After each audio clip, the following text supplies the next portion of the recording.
Again, thank you, choir, for that wonderful singing. Just a short reminder para sa ato ang mga choir. I know nga, gipulaan na mo kinanta sa the same audience for many years, the same audience. Murag gipulaan na mo kanta sa the same audience. So, karong ugma, hantod Martis, I'm reminding you nga doon na tayo sa ugma sa gabi magsugod ang preaching. So the last preacher or the main speaker sa every pagwani preaching maghatag mo special o kami mo kanta. So duha ka kanta ugma sa gabi. Especially take note, choir director. Dayon pagkamarti sa udto buntag wali na po na tulo kawalihan. Ang last nga messenger before na mo kanta siya mag-special na po mo duha ka kanta. Dayon in the evening sa Tuesday tulo na po na ka speaker, I think tulo ka speaker. Dayon duha na po ka kanta para before sa main speaker. So you'll be preparing 6 songs. Dayon ako po mong gina-challenge kung nadiri nga maybe member of the choir nga pwede mo kuan kang Brother John, yung director nga Brother John, naami nga group na ami karong buntag kami nga grupo na pwede siguro kaming duha mag-special mi Brother John. Pwede po mo mag-special sa mga 3 speaker, pwede mo special sa first speaker o second speaker, something like that. Kaya ninyo na, dili no? Lisod na. Lisod siguro kay mas may pa magdaro kay sayon-sayon kaysa magkanta siguro. So, I hope you understand. So, ang atong choir director, siguro mo kuan sa inyo ha, kinsay gusto mag-special karong unyang taod-taod. Sa first speaker o second speaker, before ta maghatag sa ato ang... I understand that? Ako nang ginasulti sa inyo ha, kay doon ako giatinan nga conference na murag si Jungjung kauban na ako na walay mo kanta, walay mag-special na yun din pag-ilang kanta ng usay dili para sa kinantahan sa atong choir. Di ko ambot akong ako himantayon kay ko din manaway pag yun ko mga di yun gusto nga mo bounce na sa ko ba. Muna nga ginaandam ta mo kanunay kay kayo inga naman gyud para sa atong ingon ako kanadto nga when I was still a Bible student nag-adto mi attend mi conference sa Bansalan. Dayon akong katapad naglingkod kay si katong Lucentalis dako ka ito. Dayon mga barkada na ako Lucentalis si basta tulumi. Dayon nga nakadako basta naglupyak ko ang bangko. Kay ilang mga bangko nga sa naman nga nasa muna di ko gusto nga dipinsa gyud ko kanunay kay himantayon gyud ko hinawayon kayo ko para sa aning jurely saya ko ni interviewan kay malabha ko sa inawong ni Clint isog ni joke lang I hope you understand, amen. Then good po na basta kanang kwan ba nang it is always my manner nga dunay positive kanunay ang impression sa atwa simbahan. Positive. Ang muna ilang impression sa atwa. Walang gani limit lang gani akong invitation this time kay murag trial na po ni ba. Pero next year full swing na po ni. Nga dunay conference. Amen. Now, atong mga speaker, mga maayo itong mga speaker nga akong gipili. Amen. I am excited for tomorrow. Then, salamat sa inyong cooperation. Daghan na tag nag-gather nga mga katong yun nato nga ilang madala pag uli nila. Not only financially, pero mo gina atong ginahatag. Then, sa pupud kay ako, para sa ako ambot ng paras mo. Dagang ko mga sinina nga nagod ko one time nga palit ko og pantalon na pulo ka buhok. Napulo ka din. Kagrabe po ni Pastor. Napulo. Pero tag 15.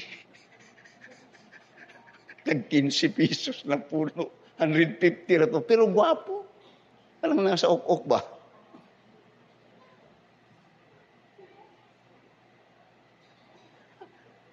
Dahil napod ko gipalit nga, I think, katong, wala na ba nga suot? Ang uban, gipanghatag na ako, ang nato'y gihatag na ako, ang jungjong, kang nilpi. Kanang mga long sleeve nga, mga, kaya balugod ko anang mga, may trademark. Palit po ko itong napulo ka buhok. Pero, na ako, din napod ko yan, napa ko'y dating may ngana, pero, sildam ninyo ko makita nga gasot o long sleeve. Pero, daghan kayo na diha. Hindi po na ako gusto nga si Nilpi o si Jungjong lang po, kaya daghan po nila. Ako itong yatag sa mga pastor. Kaya si Clint, daghan kayo ni yaning aparador, pero ting daghanan ni giuk-ok dito. Mamatay ni siya nga, wag yun niya nasuot. Kaya ang ginatago-taguan. Iguro na niya tanaw-tanawon. Kaya kasagaran sa tuwan, naman tayo, mga 3-4 lang atong gusto kanuna ibalik-balik. Di ba? Ano mga ako? Ambot lang sa inyo ha, pero yung anak ko. So it's time to release. Pero why pugsanay? Why pugsanay? If you want to carry that burden, you carry that burden. But for me, I will release that burden. And somebody will enjoy it. And they will appreciate that. Than keeping it till you die. Then when you die, you don't carry it in heaven. Tama ba na? Tabangin ko ninyo kayo sa'yo, basig nasayop po ba? Tinod ba na? Si Walter, dagang kayo kaldero, inikamatay na hindi niya madala itong mga kaldero niyo sa langit. Dagang kaldero niya, nagkalain-laing kaldero. Joke lang. Ayaw, Brad, ayaw na, wala kay gamiton. Ay, ngayong hapon sa tanan, siguro, mag-altar ko na tayo, para mo na tayo.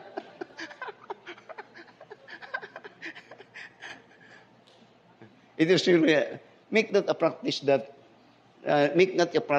in your life somebody will be pleased.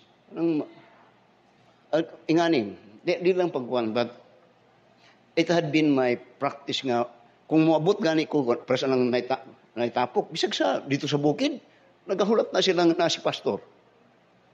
Ang mabuhi sila gani.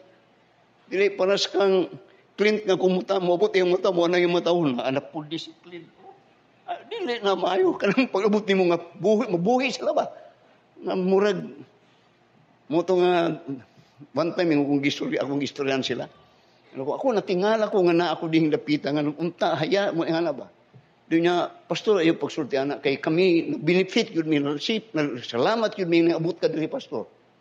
Nahimo kang panalangin sa mga, din, ako, Ginoo, salamat. Make that a practice. Nga, when your presence is with these people, mabuhi gani sila.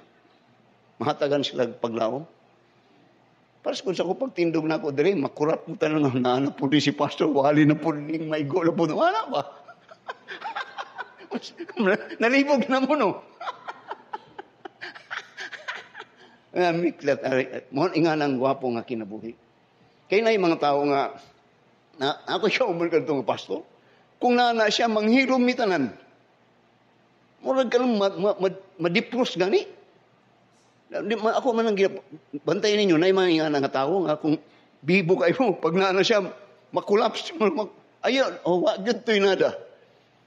Kaya ang pag-abot mo nga mabuhi yun sila ba? Make that a practice sa inyong kinabuhi. Nga pag nakita ng simutan nga na si ngayong hapon sa tanan hangak mo.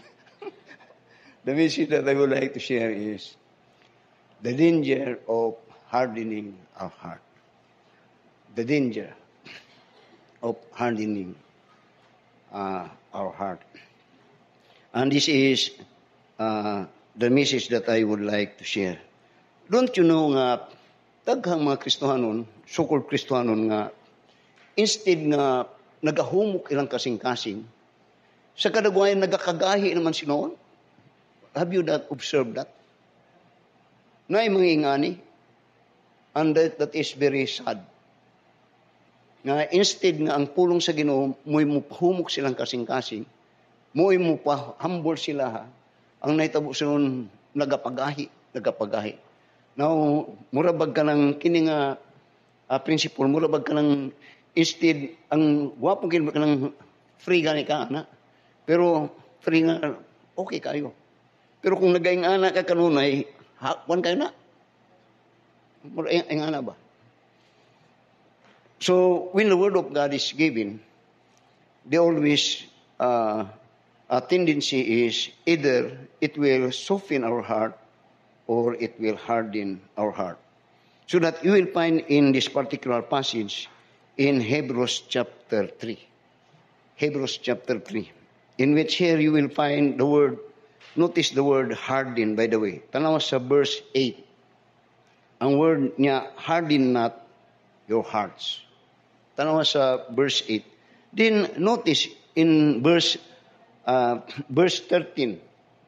Again in verse 13 niya, but exhort one another daily while it is called to lest any of you be hardened. The word harden is mentioned 3 times in this passage. Then notice in verse 15 again niya, while it is said, today if ye hear his voice, harden not your hearts. Which means that here, Apostle Paul, when speaking about the hardening of heart, niya, don't harden. Which implied that these people, na yung ginamention nila, are hardening the heart. Nag-harden. So that, when we speak about that hardening of heart, this simply means is a resisting heart. Nag-resist. So that, when we gather together to worship God, actually, God's word is revealed to us, and that is truth. And that truth must be accepted because it is the word of God. By the time that you refuse it, and you continue to refuse it, ang buot pasabot na, imong gina-resist.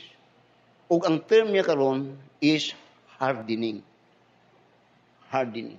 So that, kung imong tanawon, when you speak about that sharing or teaching, or preaching the word of God, it is just like sowing.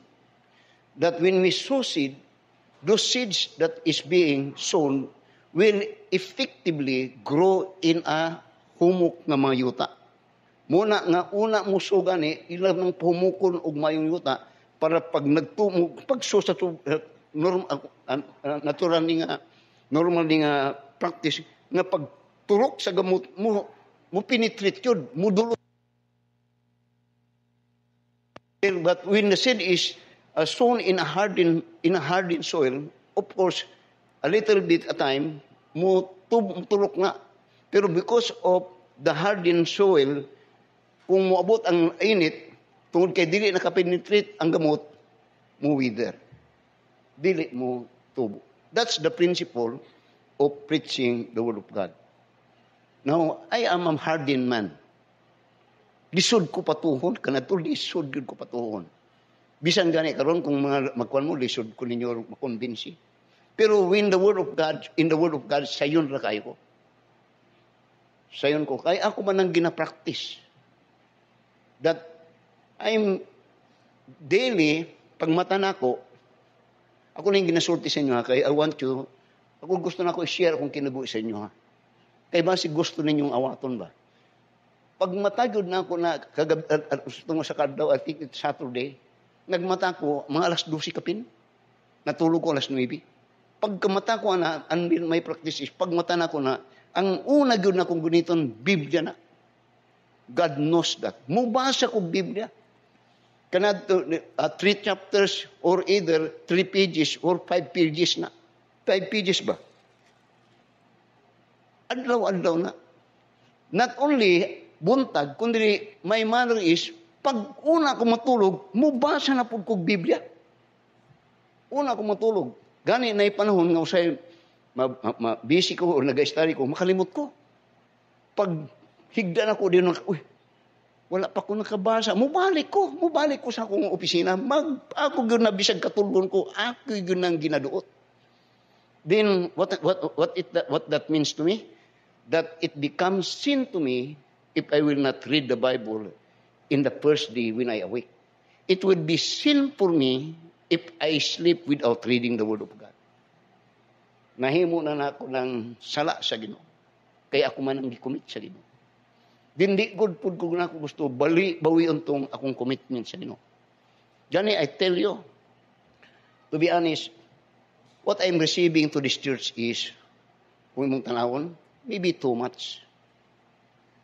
Pero when I realize my labor in preparing the Word of God, then I said, I'm worthy of it.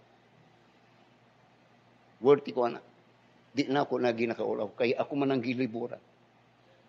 Asa to nga principle sa 1 Timothy chapter 5 and verse 16 or 17, that the double honor of a pastor is based upon his labor in the Word of God. Yun na, makita ninyo.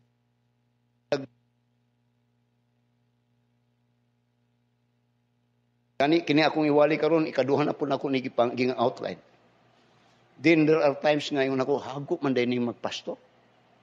Hago.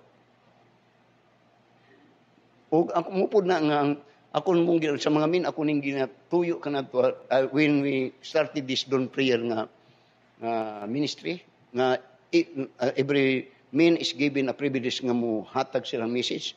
I know that. I know that I hope na makita nila na dili day sayon ang mo hatag sa pulong sa Ginoo. Dili day sayon.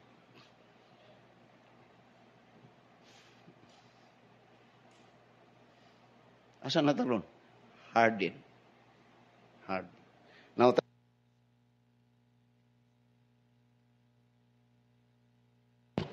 Hebrews chapter 3. Notice now in verse 7 to verse 9. Unya, wherefore, as the Holy Ghost saith, today if you will hear His voice. Now, who is saying? The Holy Spirit. So that in which muna siya nga, dinhi makita nimo mga principle ba kung say, kanang ingon ako nga, magsimbata kay mamati ta sa pulong sa Ginoo. Diri makita nimo na tinuod ay. Kay diri mismo ingon ni the writer, ang Apostle Paul says in verse 7 niya, wherefore as the Holy Ghost saith, He's speaking niya, today if you will hear His voice. Now kanadto kung magtuon ka sa pulong sa Ginoo, makasulti ka nga, kagwapo ra unta kung ang Ginoo gyud magstorya, siya unta magsulti. But when you come to the church, He is speaking. Muna siya nga muna siya kung nagawali ko, nagatindog ko ni, abin nyo, dito pa lang daan sa akong pisina, nagaluhod ko, hanto din galuhod ko, usa sa kanunay na akong minasulti nga, Lord, speak through us. Then una ko, Lord, give me the right words. Ang sabot lang kong pasabot na, because God is speaking to us. Muna nga, maingat. Muna nga pagkanutan nga, dili tong kung kuan pa dili ka nang mental na to nga panghuna-huna ba, because I said the spirit had no walay lawas na, pero he could possess a body, and in the realm of the church or in the realm of Christianity, the body of the believer is the temple of God through the Holy Spirit. Tinuod ba na dili? Muna, tanawa sa 1 Corinthians chapter 3. Thus, in that body, God speaking His word. Murag dili ko mutuo, pastor. Kung di mo mutuo, muadto mong simbahan, ayaw mong sulti nga, muadto tag simbahan kay mamati sa pulong sa Ginoo. Ayaw na, kung di mo mutuo. Muna, gasulti ta, simbata, kay mamati ta sa pulong sa Ginoo. Klaro. So, more karon na yung isulti. Sa verse 7, the Apostle Paul is now revealing something of great truth. That when you hear it niya, today if you will hear His voice, then in verse 8, moni ang ayang sulti. Harden not your hearts. Harden not your hearts. When you hear the word of God, In effect, He's telling us that this must be our reaction. That in effect, we are telling that God's Word had a lodging place in our heart.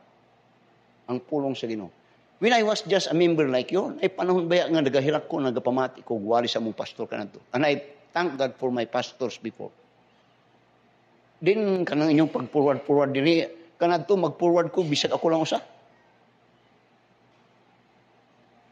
Madi ko maulaw kanadto eh. Because that is one way of my teaching myself to soften my heart. That the softening of our heart is simply means ang pulong sa Ginoo imo nang kuan yun ba? Epekto. But pasabot imong ginakaon. Dili kay imong ginahardin nga dili nimo gustong mosulod sa imo ha. So, He's speaking, then He said, harden not your hearts. Then notice this. As in the provocation, in the day of the temptation in the wilderness, when your fathers tempted me, probed me, and saw my works 40 years. Karon, diri iyang ginistorya, ginasulti ni Apostle Paul, ang mga nahitabo in the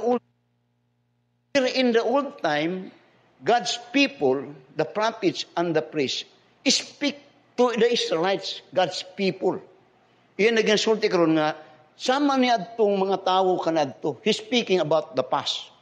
In which those reasons or experiences of the old people or the Israelites in the old time, nga dili ni mahitabo ni ini nga panahon. Kay there is an experience in the old time that their experience is that they hardened their hearts.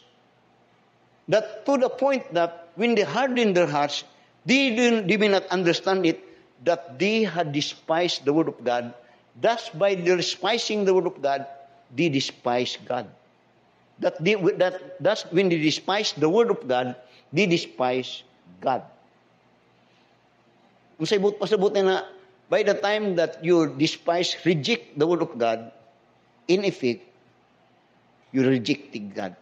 Then musulti ka, ako nagtuo kog Diyos. Now, the fruit of our believing God is known by our accepting the Word of God. And that is the message that is given in that Word. So karon iyang ginasulti sa Hebrews chapter 3 karon na ayaw ninyong paggahi inyong kasing-kasing. Then iyang gisulti na mga tao kanadto nga sama kaninyo karon nga nakadungog sa pulong sa Ginoo nga ilang ginapagahi. Ilang kasing-kasing. Tanang basa ko balik. Ngunya sa verse 8 niya, harden not your heart, sama, as in the provocation, in the day of the temptation, in the wilderness. That wilderness is referring in the time of Moses. Then ngunya, when your fathers tempted me. Now, when your fathers tempted me simply means that the old people in the old time had tested God. The word tempted din simply means tested. They tested. Disulayan ang Ginoo nila ang Ginoo. They tempted me, they probed me, and saw my works 40 years. Nga nakit na ila kong gisulayan, they tested me, ila kong gitistingan, ila kong gisulayan. Diyon niya, pero nakita nila and saw my works 40 years. Now what that means? 40 years is a long time for them to learn God. But God had revealed to them His power. Those things that is wrought of God through Moses. And in fact, ang 40 years, wala sila gitrabaho. Pero ang Ginoo, wala sila gatrabaho, wala sila gatanom, wala sila gimo. Tuyok-tuyok lang sila. But God provided their need, their food and water for 40 years.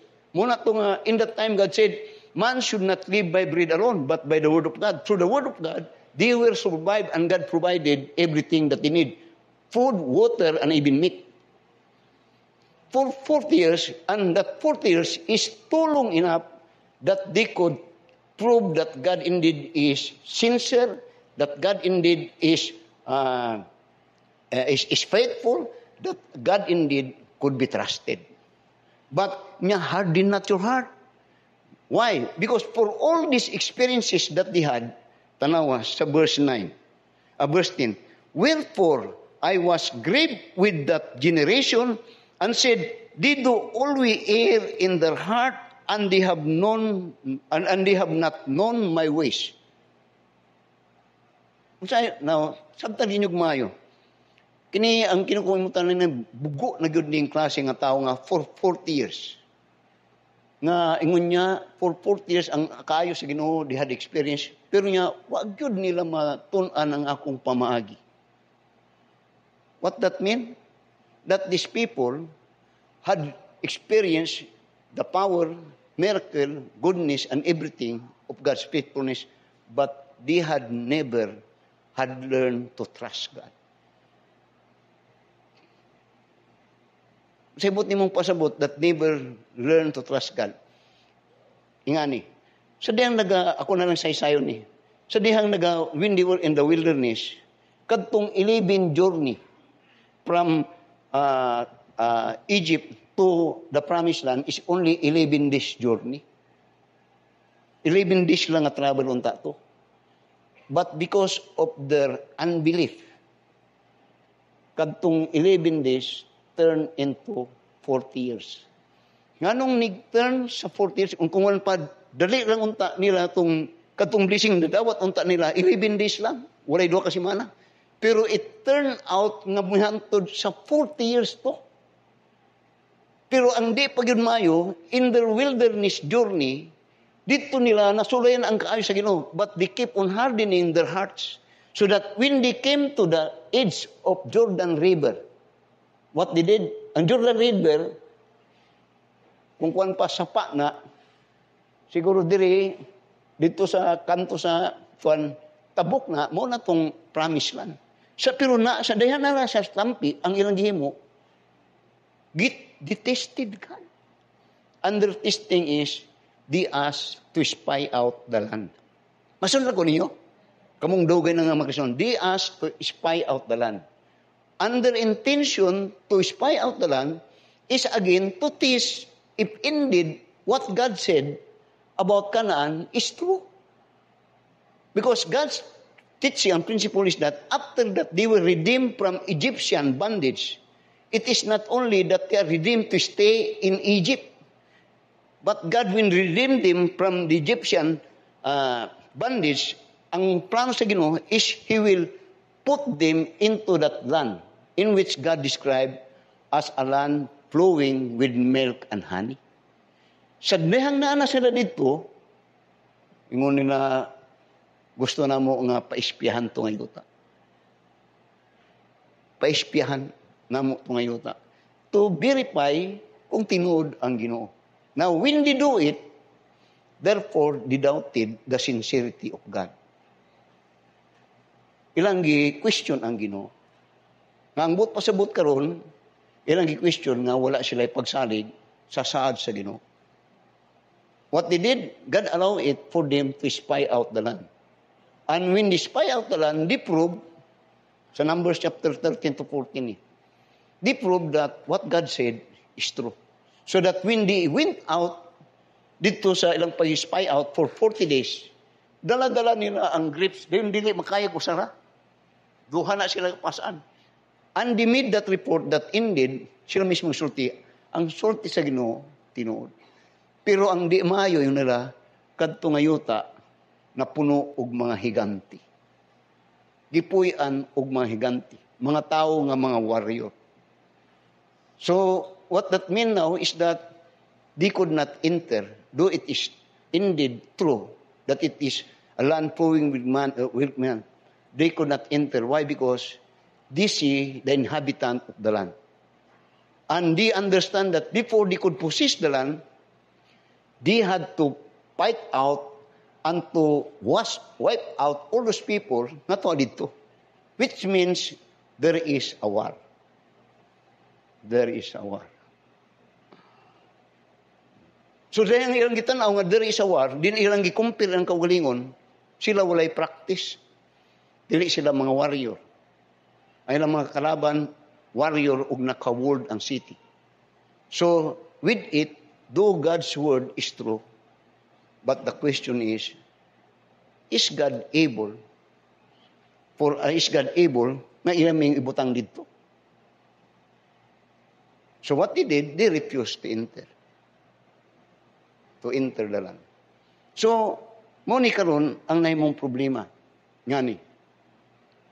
When Israel, sunan niyong mayo, when Israel went out from Egyptian bondage, remember that God is with them.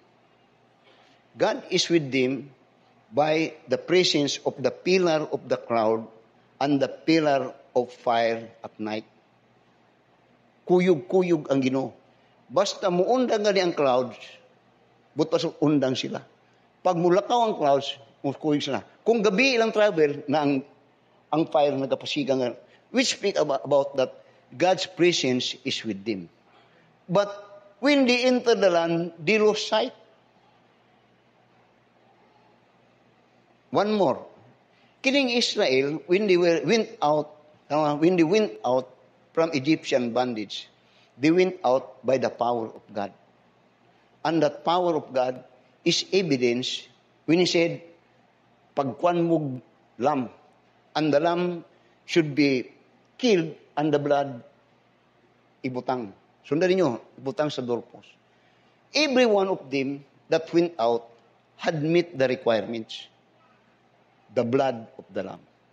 And the blood of the lamb is a picture of God's redemption power over Israel.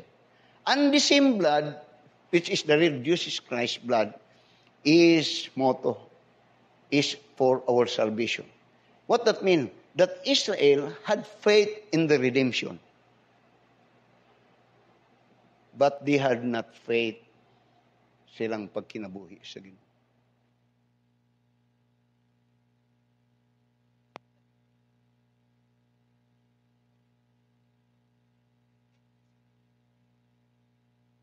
Ay pagtuo about God's plan of redemption. And they actually were redeemed outside of Egypt.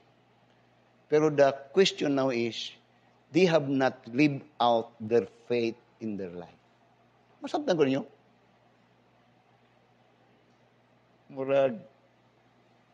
Murag diring dapita sila nasuko. Diring sila dapita na Paul.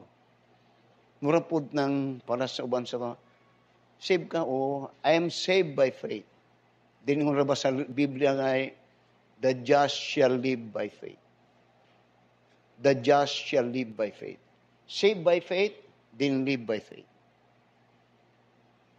Matinuohon. Ang matinuohon diha, di lang dito po sa promise sa Ginoo redemption, kundi sa promise sa Ginoo sa atong pagkinabuhi nga Kristohano. Diri sila na nga Paul. Diri sila. So, because of that, notice now in verse 10, particularly sa verse 11. Am I speaking? Oo. Muna bantayan ni bantayan yun nato ni.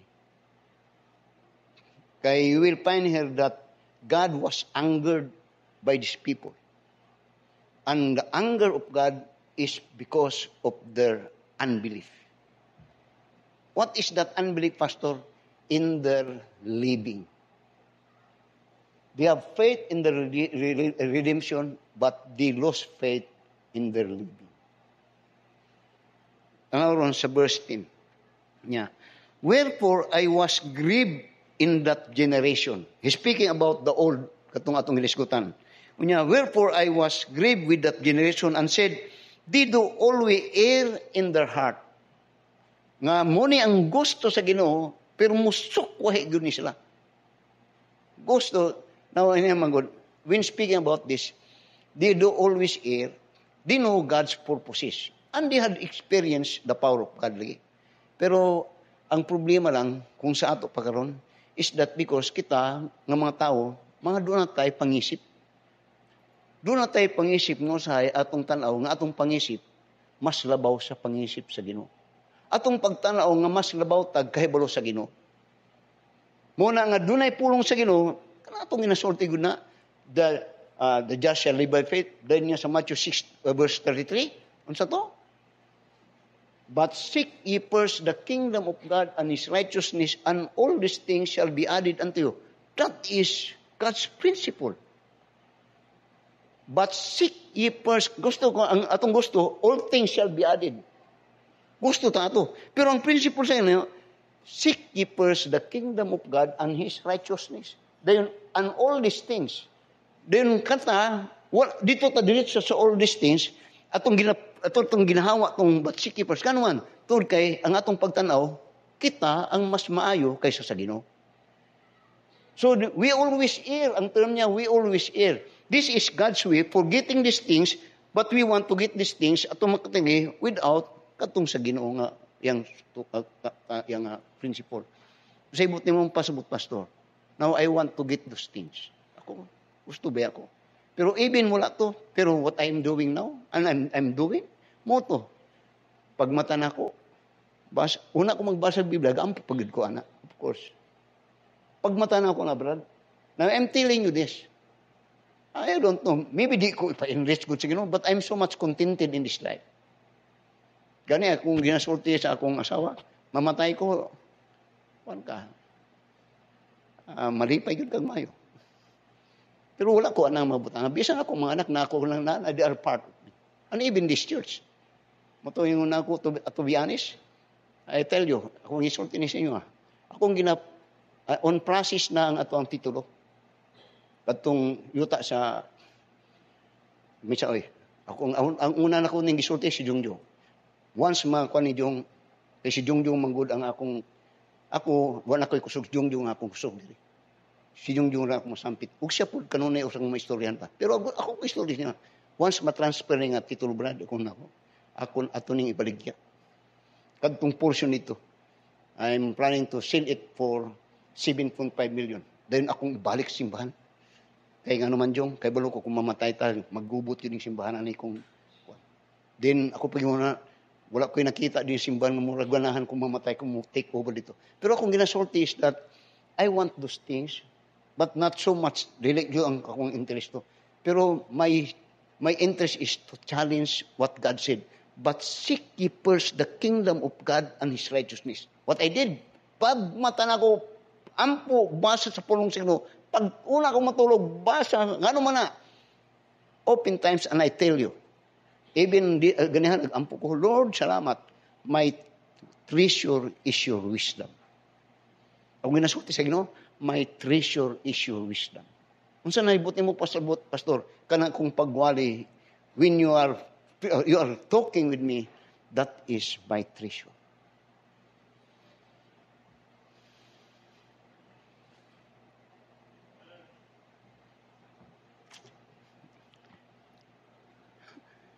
Ako lang ang pastor nga dili ilagan. Naibang pastor, bagurang kang Mr. Ming Maribel, kumusta itong pastor dito sa Mabini? Tuwa na po sa Cebu, pastor na, dili na mao ang klase ng pastor ginapangita sa Ginoo. Ang pastor must be concentrated to sheep. Naidaghang mga mag-uma nga, di ka pwedeng mag-uma nga, tuwa ka dito nga kapangangamlot, nag-spray sa dili lain nga mga basakan, dili na ang principle sa mag-uma. Nga tuwa ka dito sa lain mga simbahan, sige wali-wali. Bisag na pasagdan lang nimo imong simbahan, ihatag lang nimo sa mga unsay makaon sa mga tuwa dito na bilin. Muto yung ako, he may be striving to be somebody, but for me, he is nobody. Mono, gusto na ako ng i-konsela.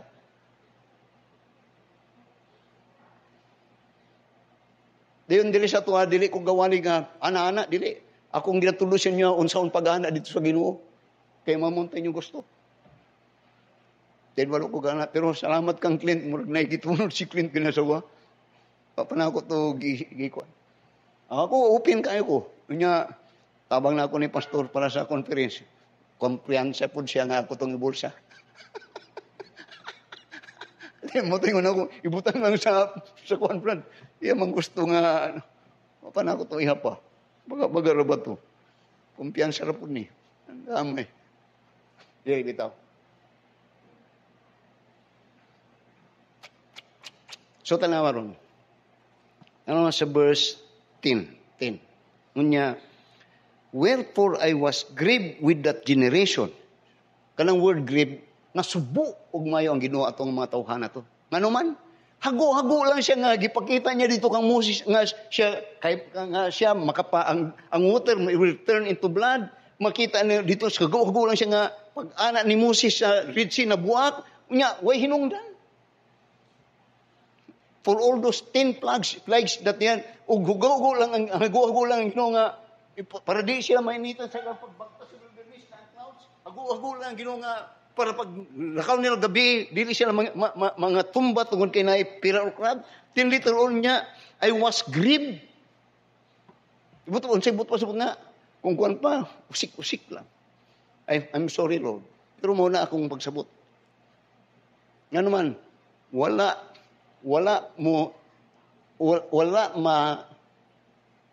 kung kuan pa, wala niya makuha ang iyang katuyuan in His revelation of His power to these people.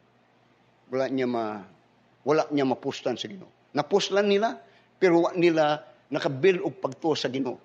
Pero sa Ginoo, wala napuslan sa Ginoo. Nga naman, unta, ning samot ang ilang pagsalig sa Ginoo.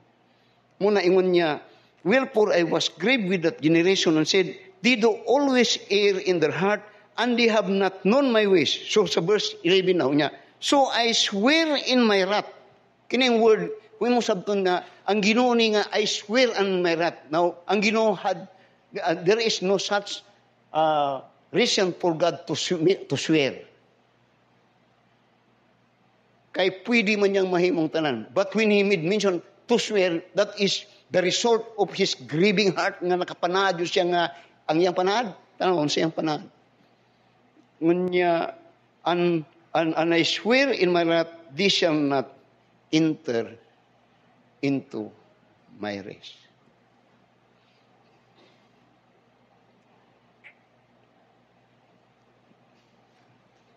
Every Domingo, in my life, pagkalausay, alas 9 pa na, basta mo higda na ko, hagok na Brad. Pagmatang, wala yun. Anang but pa sa but, rested na ba? Now, there are those people that are, there are those people that sometimes I tested. Kung sulayan sila. Huwag bisan ka mugod. Ang akong pagsulay sila is, usay ka ng dugay ng kamit, bisan Christian. Musta yung kinabuhi? Kasagaran si tubag, ang inyong tubag. Maulang gihapon, pastor. Ako muna-una, tuan na. Maulang gihapon, pastor. Mamatay na nga maulang gihapon, pastor. Sumana. Sa sinugdanan, maulang gihapon, ingato siya, mamatay na siya nga maulang gihapon siya. That is not me. Magsabot mo na. Ingana man mo, di ba? Nga dili mo nagakwinta, unsay nahitabo sa inyong Kristiyano ang kinabuhi. Wa mo nag-account, itong kanta nyo, count your blessing, name them one by one. Wala ninyo ito ginakount. Wala ninyo. Ang kanunan nyo ginawa mo lang gihapon, pastor. Kung sa ibot pasabot na way hinungdan ang Ginoo sa inyo. That may be very offensive. Not for me. Grabe no? Saman, tanaw ni mo ni Mr. and Mrs. Nasor. Anak ba ka? Kanad to, inga to ka. Kanad to murag tay hinungdan nga pagkatao. Kanad to murag puloy-puloy ta. Pero we become somebody. That we could say, what I am today is because of God's faithfulness. Kaya pag sulay mo sa inyong mga kamigo, sulayan ninyo. Musta, bro? Musta, pre? Maulang gihapon, pre. That man is a fool. Kung maulang gihapon, may bury him in the ground. Kay way hinungdan iyang kinabuhi. Tama ba na? Now you are not here for nothing. You are not here for nothing. Tinod ka, pastor? Oh. Tanawa ang sorti sa Ginoo. Sa Matthew chapter 5 and in verse 17. Let your light so shine before me, that they may see your good work and glorify God in your heaven. How could that happen to you? Maulang gihapon, pastor. Wala yun. tell me. Ano ni si Tiger Jurali. Pagsugod ni diha sa simbahan mi, na sila, high school pa man siguro ni kanadto. No? High school pa ka kanadto. Pagsugod ni simbahan, high school pa ni. Karon professor na. Din pangutan, kumusta ka Jurali? Mo lang gihapon? Ay, dili na. You are now somebody. When you say it, you are telling everyone that God had done something good for you.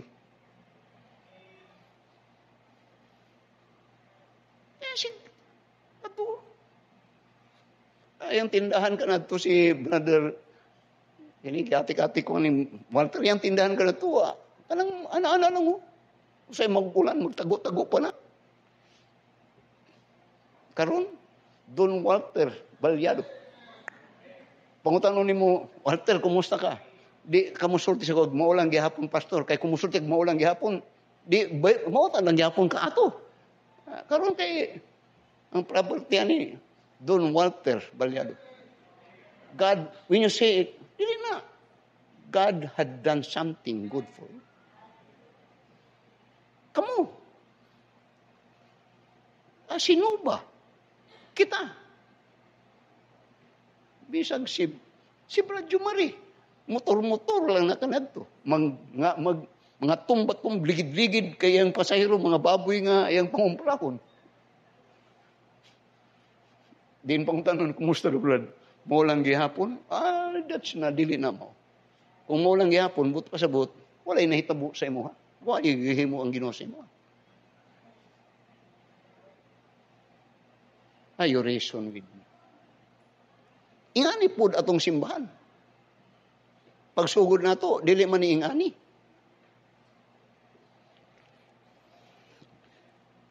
So, let me close. I think that is more than enough. So, in verse 12 na niya, take heed, brethren, lest there be in any of you an evil heart of unbelief, di niya, in departing from the living God. What that's that? That verse 12 is the result of hardening the heart. By the time that you harden your heart in the Word of God, there come a time that you depart from God.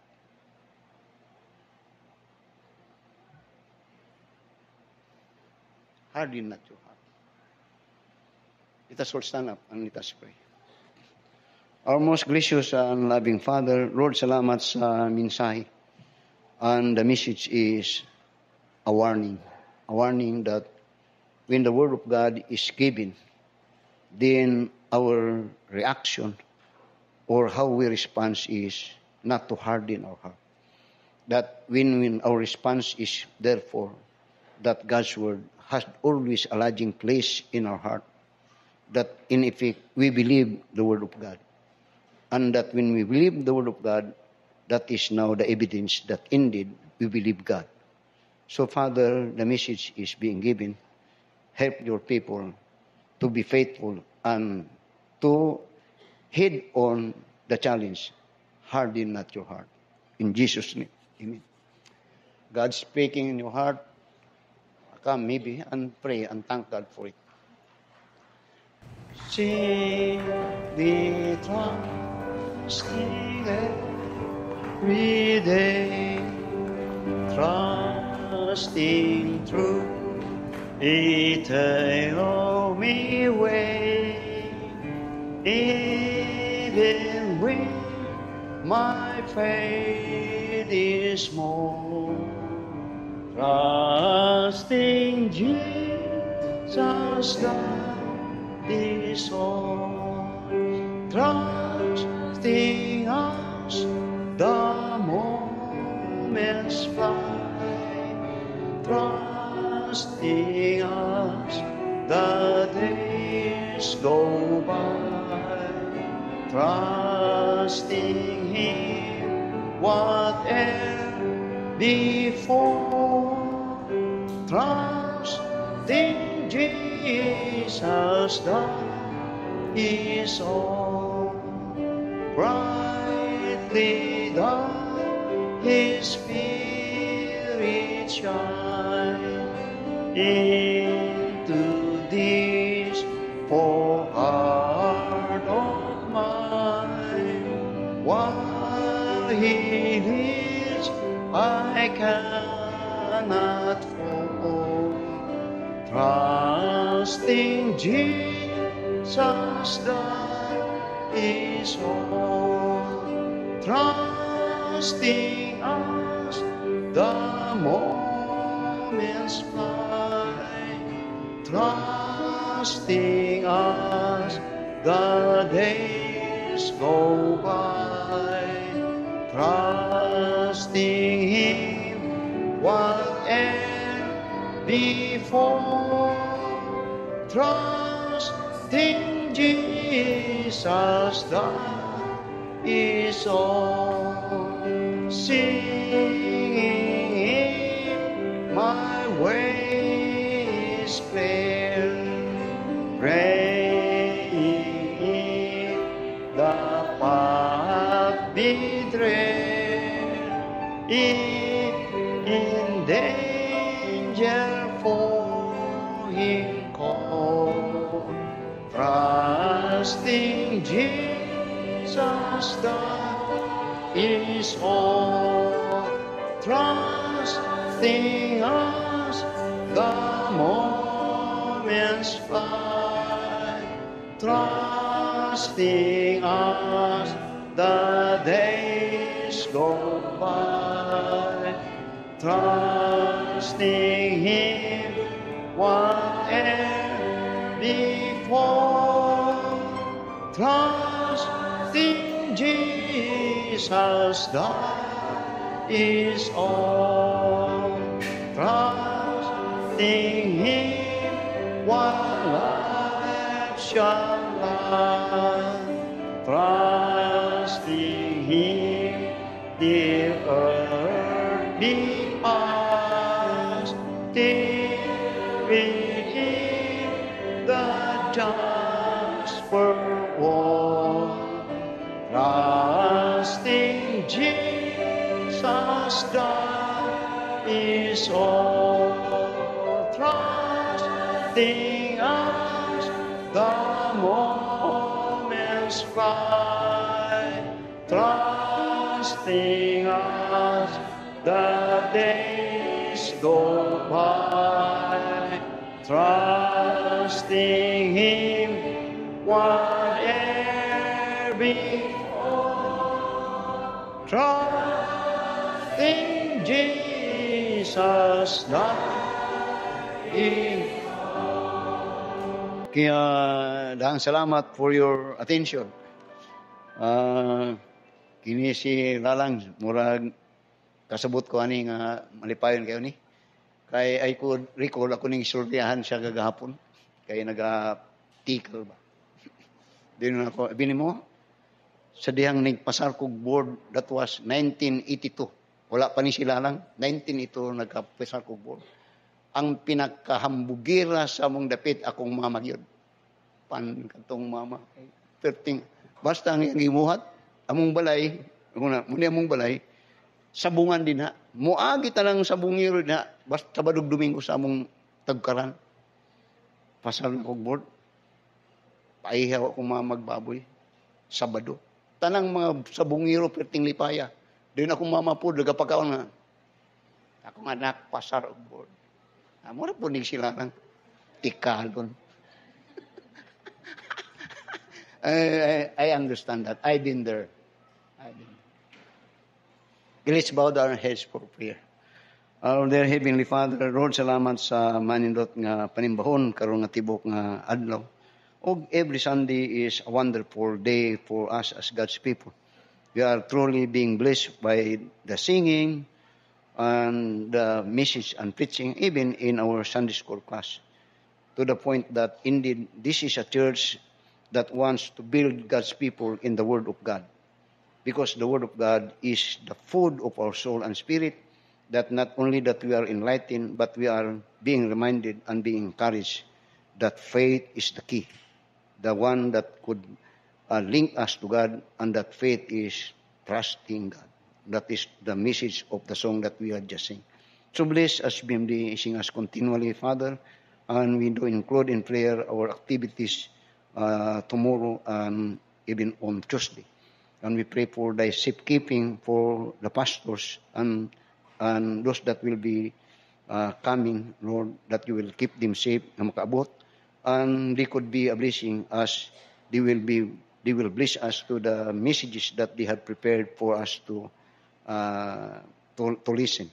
So also, tabang yung matag usa for our cooperation that this conference actually is for the benefit sa amo ang sa simbahan as a host. Not only that our intention is to feed them, to entertain them, and to be a blessing to them, but also that we are expecting that we will be fed by the messages that they have prepared for us. So bless us, you've been blessing us. God, Father, we pray in Jesus' name. Amen. Kaya daghang salamat.